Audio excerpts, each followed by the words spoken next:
첫 번째 질문인데요.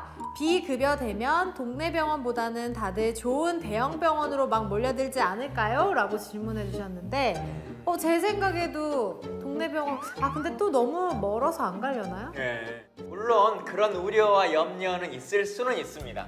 4대 중증 질환에 대해서도 국가가 좀 책임지겠다라고 하는 것이 지난 2012년 대선 때 공약이었거든요. 네. 그 후보가 모두 공약했다는 거고 어느 정도 이루어졌는데 그러면 다들 4대 중증 질환에 대해서 다 대학병원 가려고 하지 않겠느냐라고 맞아요. 했는데 실제로는 그런 비율은 거의 증가되지 않았고 병의 등급이나 순위에 따라서 병원을 찾아간다라고 하는 것들이 이제 밝혀졌기 때문에 우리가 염려하고 우려하는 것만큼 그렇게 한쪽 병원으로 쏠리지는 않을 거다 이렇게 생각합니다. 슈퍼도 뭐 작은 동네 슈퍼가 있고 큰 대형 마트가 있는데 그 작은 거 하나 사려고 대형 마트를 가진 않았던 것 같아요. 그렇죠. 약간 그거랑 비슷하다고 이해하면 될까요? 예, 저보다 훨씬 더 쉽게 설명해 주시는 것 같은데 규정이 있어요. 병원들이 1급, 2급, 3급의 병원이라고 하는 등급이 있는데 처음에 어떠한 병으로 올 때는 바로 1급 병원까지 갈 수는 없도록 규정되어 있습니다. 하급 병원들에서 받은 진단서와 상급 병원으로 가야 된다라고 하는 추천서가 있을 때만 또 옮겨갈 수 있는 제도가 있기 때문에 아마 이제 그런 제도들을 많은 국민들이 또 이해하시면 그렇게 쏠림 현상들이 많지는 않을 거다 이렇게 보시면 될 것 같습니다. 네.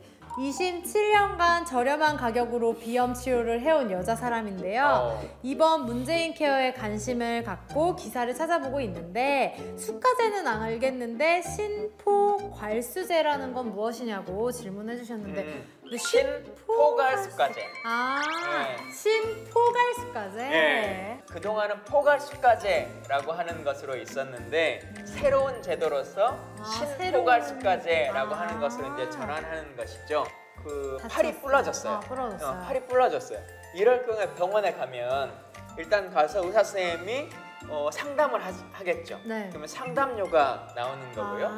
예, 그 다음에 치료를 하려고 소독할 거 아니겠어요? 그러면 이제 소독비가 나오고 약 타는 비용 나오고 이제 이런 것들이 하나의 수가가 합해져가지고 총액이 정해지는 것이었거든요.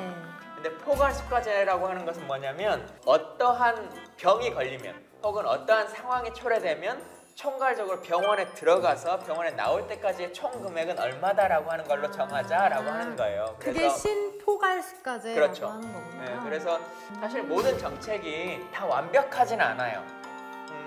지금 수가제로 할 경우에는 여러 가지 항목을 좀 붙일 수 있는 여지가 있는 거잖아요. 근데 만약에 포괄수가제 혹은 신포괄수가제로 하는 경우에는 어떤 우려점이 있냐면 병원들이 환자에 따라서 이 사람은 그 드레싱을 뭐 2번, 3번 해야 될 일이 있을 수도 있는데 2번, 3번 해도 돈은 똑같이 받는다라고 하면 그만큼 안 해줄 수도 있는 거잖아요. 그래서 치료가 좀 줄어들 수도 있는 여지가 있는 거 아니냐라고 하는 이제 고민들이 있기 때문에 이런 것들을 좀 병행해서 조합해 나가는 새로운 방식을 좀 찾아보자라고 하는 거죠.